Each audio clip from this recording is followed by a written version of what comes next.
Welcome back to the Critical Moves podcast. I'm Al, and I'll be your host for the evening, and I'm joined by the delightful Adam. Hello, everyone. How are you doing, Adam? All right? I'm fine, thanks. I'm doing pretty great. Do you want to tell your face that then? Smile a little bit? No. Okay, fair enough. And we also have the absolutely delightful, the man of the hour. It's Timothy. Hey everyone, how you doing? Yeah, what a beautiful day. Let's get this party started.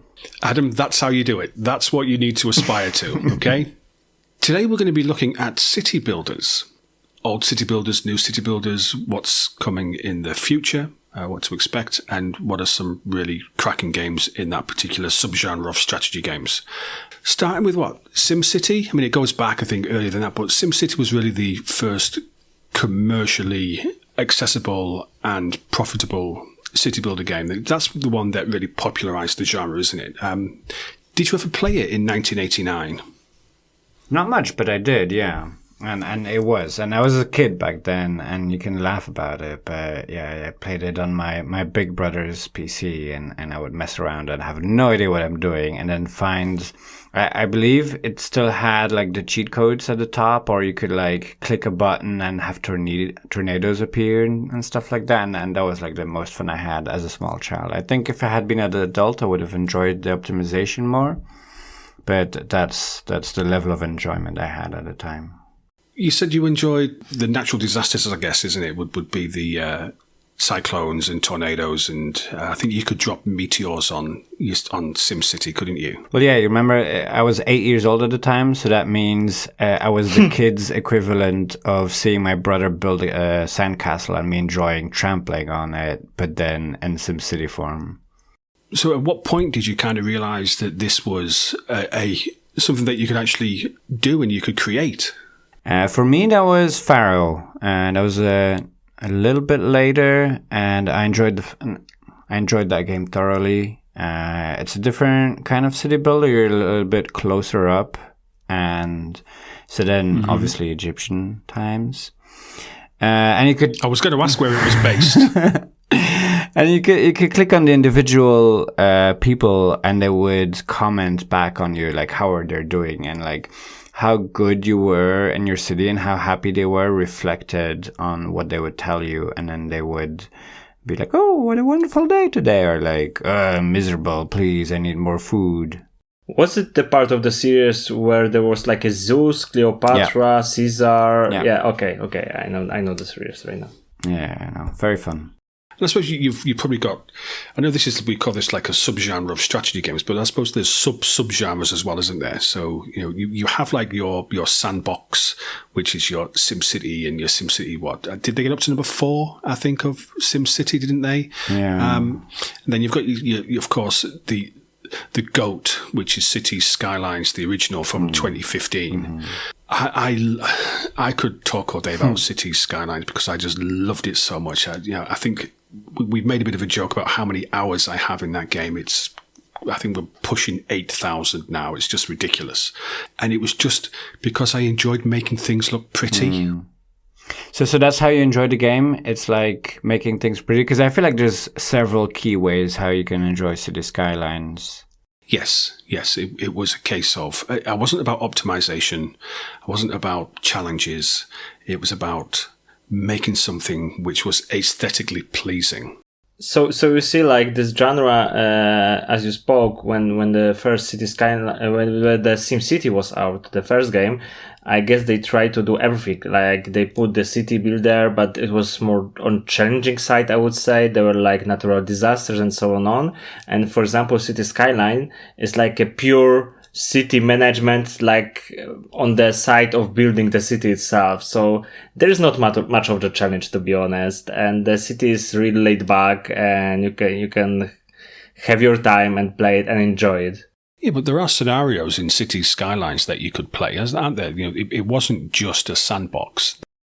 I used to play with unlimited money, but of course you would play without unlimited money, and if you went bankrupt, that was it. It was game over. So it kind of appealed to both types of players in that respect. Yeah. So you see, yeah, of course. But what I wanted to say is that I guess the genre was split into so many subgenres, as Timothy said. On the other hand, that there were like games like, for example, Banished, that are on the extremely hard side of cities builder, and there are on the other side, I would say, there are City Skyline, which is like build a beautiful city type of game, and of course manage it. Okay, can I say something? Banished, I find it too easy. I feel like that game, I'm sorry to say, but that game gets really boring very quickly, because once you figured out the gameplay loop, there's not that much of a challenge. I feel like that's what was the problem with Banished, because it's trying to be this like hard to play game of survival, but then doesn't go far enough for me personally. So you can go with things like Dwarf Fortress or Rimworld. These are the hard games. Yeah, and those are fun. Yeah, absolutely. What about Banished wasn't challenging? Once you figured out some key components about securing for food and woods, it was just expansion, and then expansion for expansion's sake, and you didn't have any death loops where if you mismanaged it too much, your whole population would die, and you'd have to be a little bit... You didn't have to be that careful about it, I thought. And then with Dwarf Fortress, you can have like the most random stuff where like your whole colony dies because of some small details like cats repopulating too much, or some demon from the depths that comes out, or yeah. And I guess this is what I was trying to get at, was the subgenres of city builders. So you have Banished, you have Frostpunk, of course, as well, which would probably fall into the same sort of genre as Banished, where it's small scale settlement, it's survival. Like, did you ever play End Zone, World Apart? And there was another one very, very similar, but I forget the name of it. You know, they're very much survival sims, settlement builders, and then at the complete opposite end of the scale, you have City Skylines 2, the original SimCities, and then there's other games like Tropico, and I think that you're a massive fan of the Tropico series, aren't you, Adam? I wouldn't say massive fan, but I like the games. I like this laid back, maybe not laid back, but this funny formula of playing this, of being a dictator in this island environment, and you can feel this, you know, this feeling of tropical island stuff. Like this game is really about, it's different game, I would say. There isn't a game like that. And what's more, it has like already 6 parts, which is worth noticing, like in today's world, that they managed to, you know, to keep the series so long. So something that it's not exactly the same at all, or I mean, there's so many differences with Tropico, but vibe-wise, I thought Settlers had a little bit of this relaxed vibe of like some jingle music that like, ooh, everything is nice and fine, and your settlers are like lazying around and stuff like that. I mean, it's not the same, but I would say it's a chill vibe city builder-ish. Didn't Settlers kind of cross over into like RTS territory as well? Yeah, no, absolutely, yeah. It depends on the part of the series, because there's even one that tried to be a Warcraft 3. So an RTS. Yeah. Like I said. No, even like, I would even say RPG, because Warcraft 3 is like on the verge of RTS and RPG at some point. All right. Okay, I'll take your word for that. Okay. That's fair enough. I think that it's fair to, I mean, City Skylines was released in 2015, so it's now 11 years old. Oh, wow. And I think it's fair to say that City Skylines eclipsed the SimCity series. And when it comes to the sandbox side of city builders, nothing has come close to that. Do you think anything ever will? I mean, I know we've got City Skylines 2, and we'll talk about the recent developments around City Skylines 2 later, but do you think anything will ever come close to that? Maybe if they fail, if City Skylines crashes and burns, and then, you know, same thing as what nothing replaced SimCity until SimCity crashed and burned. And I feel like if SimCity had not and had continued releasing games, City Skylines probably would have never existed. Isn't like at this point the City Skyline 2 is kind of a flop? Yeah. In this regard? Yes, it is. before we got into City Skylines 2, I think that the thing that City Skylines did better than SimCity, because they both have this option where you can build these enormous metropolises. Metropoli? Yeah, sure. Metropolises. Sure. Whichever it might be. You could build these big cities, but I think that City Skyline 2 enabled you to go right down into the absolute fine-grained detail, where you could place individual trees and individual flowers, and you could watch your little men wander around. And I know you could do that to a degree in SimCities 4, but City Skylines really took it to the next level in terms of your ability to see the granular detail of your city and how people went about their lives. And I think that's what appealed to a lot of people. You had SimCity-esque systems with zoning and your eco and your roads and your motorways and your transportation, but you could also zone in and you could build somebody's garden for them with like little benches and little fountains and place flowers and things like that. So I guess it appealed to your simulators, which were the people who enjoyed playing SimCity up to SimCity 4, but it could also appeal to your builders, your aesthetic enjoyers as well. Yeah, it's worth mentioning, and you also mentioned that what's more, they brought the simulation of traffic to the next level. Like there wasn't a single game before. They did traffic and created these issues of traffic jams at your city. And actually, you mentioned before if you could play like the optimization game or the unlimited money game, and I had the middle ground there, where what I enjoyed the most is creating a big city and then solving purely the traffic issue. And I did it with unlimited money, but trying to do the efficient traffic thing. Did you ever see the YouTuber Biffa? I think it's Biffa Plays Indie Games or something like that. So what people would do, and I'll put up some videos if you're watching this on YouTube. I'll put up some videos because he's really, really good. People would build their cities and city skylines, and they would have all these traffic snarl-ups, and they'd send the saves to Biffa. Nice.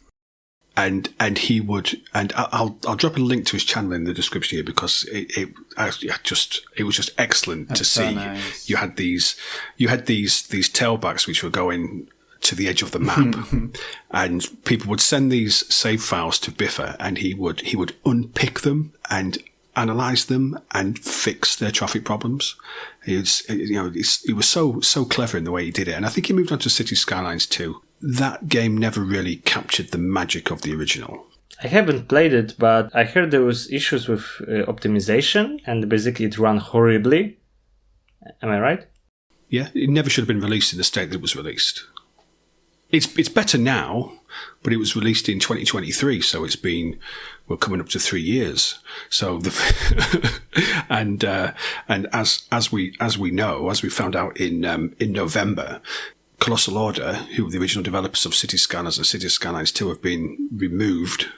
Sorry, they've reached a mutual agreement with Paradox to no longer develop City Skylines, and it's been passed to a new developer who happened to be one of Paradox's internal developers. Okay, we've kind of danced around. Let's get into this City Skylines 2 situation, because I think that, Adam, you had some opinions on this when we were talking about this before we started, and we keep mentioning it and we keep saying we'll talk about it later, but let's talk about it now.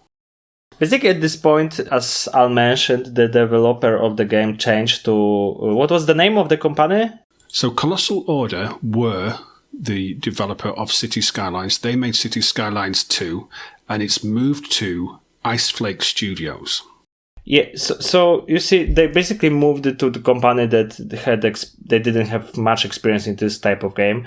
But I'm on the side of this discussion that basically the development of City Skyline 2 was like...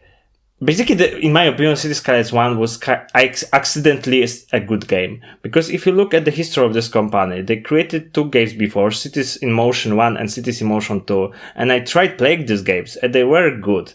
So they made the City Skylines first one, which was good, and the second one, again, was a flop. So I just believe at this point that basically the success was an accident in this case. You think the success of City Skylines in 2015 was an accident? Yes, because the previous games weren't so good. It wasn't like you had this established company producing a good game, and every game was better and better and better. A different series of city builders that I do feel like progressed very well game after game, and every game something was learned and improved, and hits also a pretty nice balance between, oh look, you can make things pretty, versus, oh, you can optimize the hell out of this, is Anno. Yeah, no, I really enjoyed Anno from the first one. Also, like a million years ago, Anno 1602. Is it 1602? 1604? It would be 1602. 1602, 1703, 1804. Yep, yeah. Because it adds they up always to add 9. up to 9. Yeah.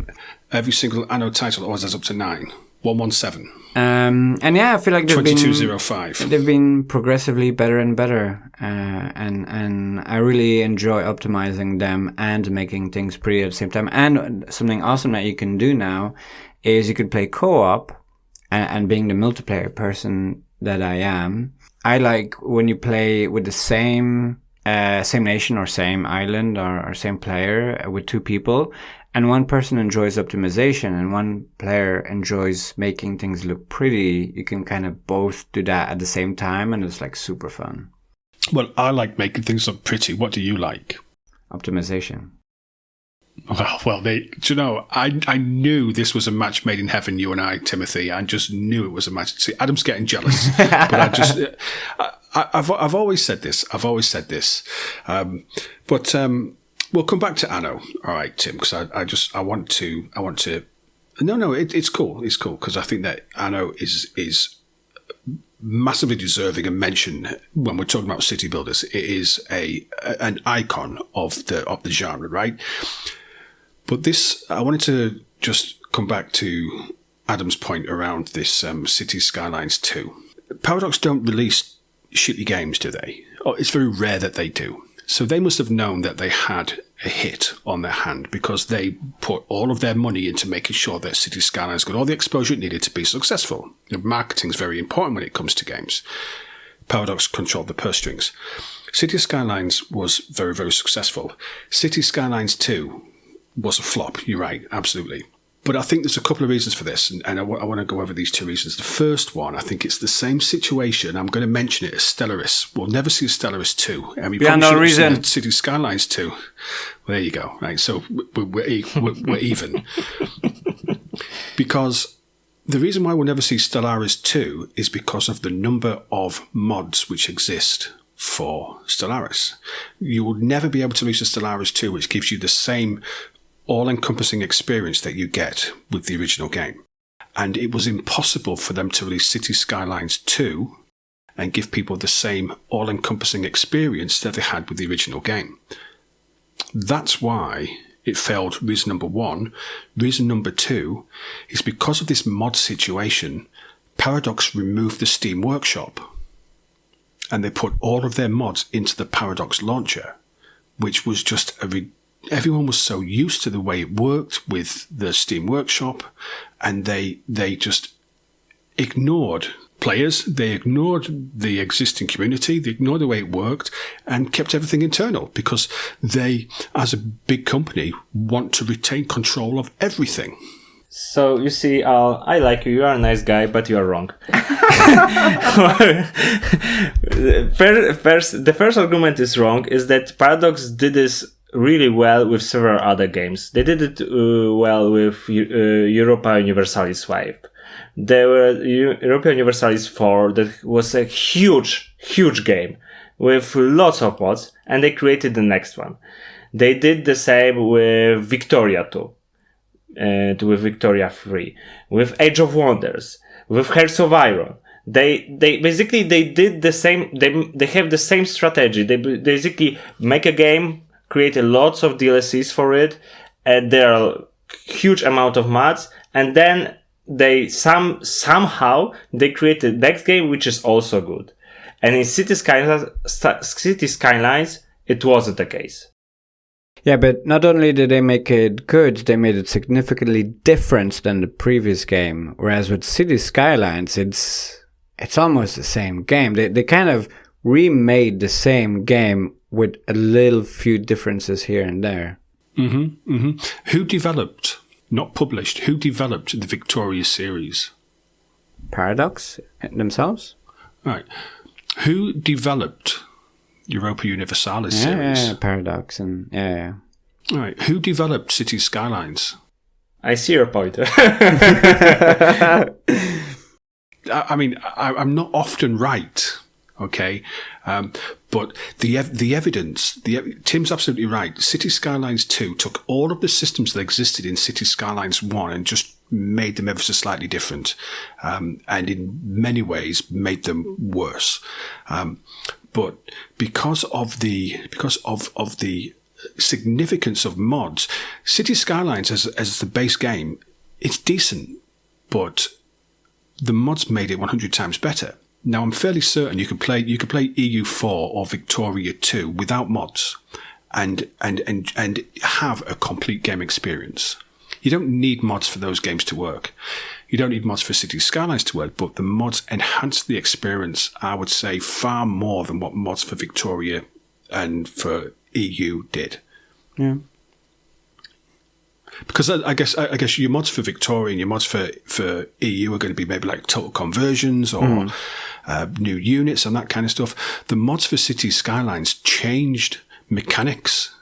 You mentioned about traffic. One of the most popular mods for City Skylines was the Traffic Manager, TMPE, Traffic Manager Presidential Edition, I think is what it was, and it just fundamentally reworks traffic. And then when they released City Skylines 2, that didn't exist. They went back to the vanilla traffic system, which was nowhere near as good as the TMPE traffic system. So it just didn't work. It just didn't work, man, you know? Okay, I can agree with you on that matter, but when we look Make at your this... mind up.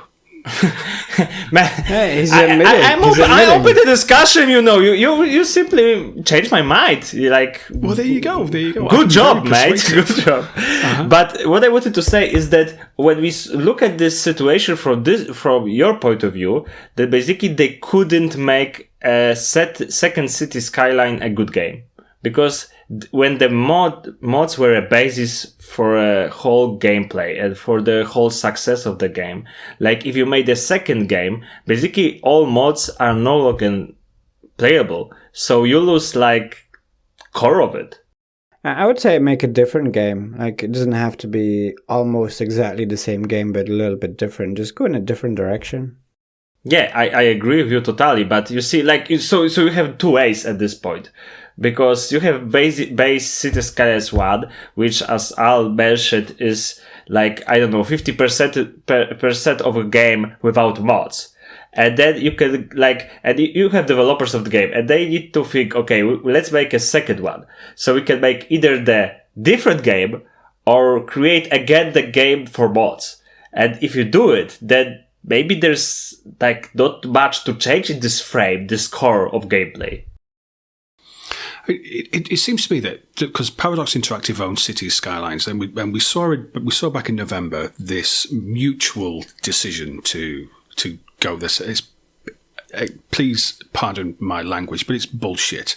That's not a mutual decision, and no matter how they corporatize it and frame it, it's not mutual. Colossal Order have been pulled off City Skylines 2, and this has been passed to Iceflake Studios, who I think made a fishing simulator and a pool game. And you can say Cities in Motion were mid.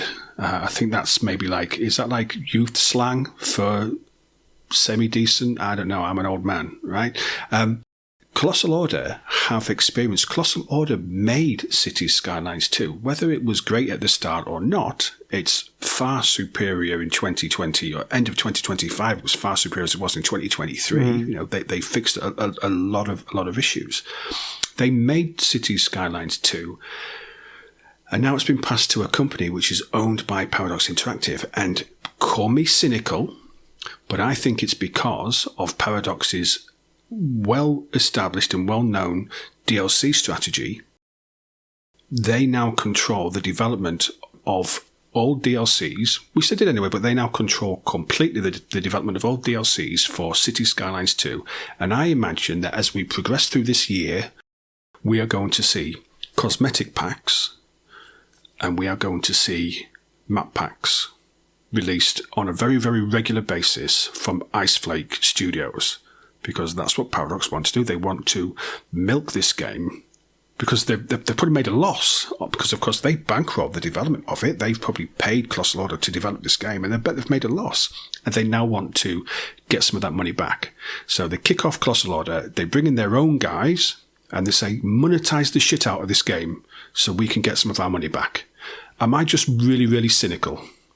Yes, you are, and you have a good and you have a good point. But again, back from the business side of this situation, basically they had a team that created a game. Okay, good for them. And for the 2 or 3 years, they tried to fix it, and they couldn't fix it to the state when the game would be considered good. So, like, for the business perspective, like, what should they do? Like, give them another 3 years, maybe 5 years, maybe 20 years? So, like, what would happen? Like, it would be exactly the same situation in 3 more years. They should have given them 3 more years in 2023. No, because we see this situation all the time, and I'm sure Tim will back me up here. We see this situation all the time where a developer is making a game and the publisher is applying pressure. You must get this game out because they're paying for the development of the game. Colossal Order are rushed to release City Skylines 2 in an unplayable state. I'm fairly certain Colossal Order didn't want to release a broken, buggy mess. They wanted to release a far superior game to City Skylines, but they were not allowed to do that because Paradox are paying the bills. They're keeping the lights on. So when they say you will get the game out, they release the game. And it seems, and also get the game out, but use our mod system rather than the Steam mod system because we want to control everything. It seems to me you've got a situation where Paradox need to accept responsibility for the shite that was City Skylines 2 in 2023. And now, rather than saying to Colossal Order, here's some more money and some more time because we respect the fact that you made this awesome game to begin with, the original in 2015, rather than doing that, they said, screw you guys, we're giving it to our internal fellas. The relationship's over. Colossal Order, go and do whatever you want to do, but you're no longer part of our family. And that just doesn't sit right with me. I don't know. I feel like it's pretty hard to tell, okay, what was the original contract for? What was the duration? What was the original aim? Who sets the goal of which direction the game should go in? Who made the decision? Were there delays? Why were there delays? What was it due to? Were there changes in strategies halfway? Did someone not put up their half of the deal? Like it's really hard to know exactly what's going on. I feel like we know what's on the outside of it. Ultimately, though, because Paradox is the IP holder and is in the driving seat and can say yes and no and has the lead, even if it is eventually the developers who mess up, it was they who chose the developers in the first place. So ultimately, it is their responsibility, I would say. Yeah, I agree. So this was their responsibility, and they had to repair this situation, and they decided to change the developer.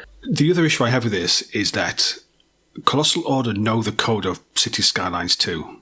Iceflake Studios do not know the code for City Skylines 2. They're going to have to learn all about the code before they can do anything with it. Do we expect somebody brand new to come in and revolutionize the code and make the base game better, or do we expect them to come in and try and recover some of the losses that Paradox have made over this game for the last 2 years? Yeah, I mean, the decision of making a new game, it's a very big investment, so yeah. And I think it's fair to say they probably lost money on City Skylines too. I think that's and of course we don't know because we haven't looked at their financial reports or whatever, if they're even available. But everything suggests that City Skylines 2 has been a failure. And I think that Paradox need to accept responsibility for that rather than what it appears they've done, is blame Colossal Order, throw them under the bus, kick them out of the family, and brought in their own internal studio to take over. Yeah, I believe you may be right. I remember there was an interview with CEO of Paradox like 2 years ago. This person told that Paradox, when they look at their portfolio, it occurred that the best games are basically games created by Paradox directly held studios. So maybe this is the reason they basically moved the whole development of their IP to the internal studio in order to basically keep up with this new strategy. Maybe that's the case. So you may be right. Maybe. Well, okay, I'll finish by saying this. If our listeners have any insights into this situation, then come and join our Discord and tell us about it, or leave a comment on this episode and tell us about it. Because I've always loved an underdog tale, other than Star Wars, where the Empire should always win. But other than Star Wars, I've always loved an underdog tale. I've always wanted to see the little guy win against these huge corporations. All right. So if you know more than what we do, and I'm sure there's lots of people who do know more than we do, come tell us about it, because I'd be very interested in talking about that. But let's move on from City Skylines. Anno, Timothy. What's so good about Anno? Because I've played 117. I played some of 2205, and I've only really touched on the other games very, very little. What is it about Anno that just makes it such a... Cause I remember how excited you were in November for Anno 117. Yeah, no, I think what Anno does, it's a few things. Like I mentioned, it scratches several itches for different people. Like it's very cute. The historical aspect of it is kind of interesting. You get a little bit immersed. It's very immersive. The graphics look nice. I always felt like the graphics for their time that they were released were always kind of pleasing. To me, something that I really appreciate is this island system where there's a bunch of different islands, a bunch of different production chains that you have to manage. To me, it feels a bit like, you know, in the circus, they have like a stick with the plates that they're spinning, and then they're adding more and more and more. It feels a bit like that, where you're trying to add every time another plate that you're trying to spin. And I find that interesting because every new plate that you spin, it's something new. You don't do the same plate every time, but you have to move back to the old plate every now and again, and you have to keep track of it. And I find that quite interesting. I will admit it looks absolutely gorgeous. I've really enjoyed the whole aesthetic aspects of Anno 117 because it just looks fabulous, you know, and I could just spend hours just building little districts of houses and little farms and all that kind of stuff. It certainly scratches that itch. Man, you are totally right. I don't know, like 10 or 15 episodes ago, we talked that new strategy games don't have such a big budgets, and I feel that every Anno game is like a AAA game. Like, you can see money poured into it. You can feel the development cost. You can feel this game is made ludicrously beautiful at this point. It's like, I guess there's no game like that at this point. Maybe Civilization series, like the new installments of it, are of such a huge budget, but Anno is like a top-notch game. So yeah, I totally agree with you. Oh. Before we go, I wanted to just give a brief mention to a game which it's falling into the SimCity City Skylines arena, and it looks like it's a solo dev. It's a game called City State Metropolis. Have you seen this one? Mm-mm. What's it about? It's a city builder. What do you mean, what's it about? Yeah, but okay, what distinguishes... What's the episode? What distinguishes it from any other city builder? Well, nothing. Well, okay. Some things. Imagine your city skylines, but where your zoning is gridless. You know, so you're not just relying on putting things on a grid of squares and all that kind of stuff. Oh, so you have diagonal roads? Well, you have bendy roads and all sorts of roads. It's not just Anno 117. You know, you've got all kinds of weird roads. Procedure generated buildings as well. So you know how, like on City Skylines, you used to get building packs and things like this. This looks like it's going to have an almost unlimited number of building types when you place down your gridless zones. Nice. That was an issue with vanilla City Skylines. Is like your cities looked very repetitive very quickly. Yeah. I mean, I always remember I was like, "This is ridiculous," because of course from England we don't do grids. We do not do grids, and I was like, "This is ridiculous. Grids are an American thing." But Christ, no! Like there was cities in ancient Rome which had grids. Barcelona's a big grid, isn't it? You know, there's all these major ancient cities which are all grid based. So I kind of felt a little bit admonished when I looked into the details of grids in cities. But you're right, City Skylines, it was very. It was difficult to do anything outside of having grids built in. But this game, it says procedure generated and gridless zoning. So how that works, I do not know. But it just sounds interesting, and it looks gorgeous as well. So something I enjoyed a little bit was Soviet Republic Workers and Resources, but I felt the game is a bit too historically accurate, where it takes you back to the Soviet Republic and you feel the pain of playing the game, and like it's so laborious, where you have to like work so much to do such little things, and you have to figure it out. And the UI, you're fighting a bit with the UI. It's not very clear what you're doing. I like the idea of it. I think I would enjoy playing it with like 20 people and together try to make something. But yeah, it's a huge endeavor. So I wouldn't necessarily recommend the game, actually, even though I find it interesting. I have it on Steam, and to me, it was just all about supply lines. It was all about managing your supply lines, and it was really, really difficult to do that. I found it really easy because you're like elite gamer. No, Banished is so easy. No, I don't automate anything.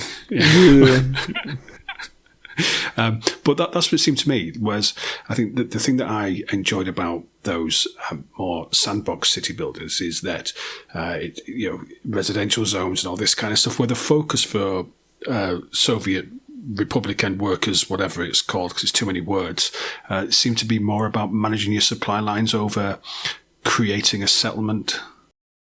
You touched a good point. Like all the games that we talked about, basically all city builders we talked about, they're completely different games. Like, I don't know, Banished from Anno, from City Skylines. But I noticed that every one of this game has this one feature that you build the whole city builder idea around. Yes. So for example, in City Skyline, there's beautiful city, like simply designing a city and traffic jams. Anno, this is logistics of moving stuff between islands. Yes. Banished is about survival. And Frostpunk too. Yes. We haven't mentioned Frostpunk. This is again another amazing city builder. Yes. This is also a thing that, it's kind of special about this genre, is that genre itself, it has so many subgenres, and placing Anno next to City Skylines is like, for me, they are not similar games. They are completely different type of game. On the other hand, you are building cities in this game and in this other one. And I think the last one I wanted to add was the Zoo Tycoon, Railroad Tycoon. These are also kind of sort of city builder-esque, but again, a whole different subgenre. Last thing I wanted to say about Soviet Republic, though, was it feels like it's the only realistic city builder because it takes place in a command economy country where and so many of these other games, one person would not be making these decisions of where we're placing every single building and every single house and so on. Whereas with Soviet Republic, it feels like this is the actual one case and situation where you do play the person that in the real world would have placed every building and would have said where goes what and how and where and when. So I just thought that was an interesting little bit about that. I guess El Presidente from Tropico would say otherwise, but I agree on that. That's a good point. So maybe the future of city builders is communist. Maybe. But on that note, gentlemen, we'll call it a night. I'm conscious of time and you guys need to get your beauty sleep. So thanks for a spirited discussion, Adam, Tim. It's always a pleasure. So please do come again. This has been the Critical Moves podcast. I hope you've enjoyed the show. If you have, then please drop a like on the episode or on the video if you're watching this on YouTube, and check out criticalmovespodcast.com for all the ways to get in touch. Come to our Discord, which as we're on there, we chat shit. There's game developers on there. Come and tell us what you think about city builders. We'd be interested to hear it. And tune in next week for who knows. We'll find out then. Well, what do you mean, come again? I live here. That's a good point. That's a good point. So from the house cat Timothy, from El Presidente Adam, and from me Al. Thanks very much for listening. Take it easy. Goodbye.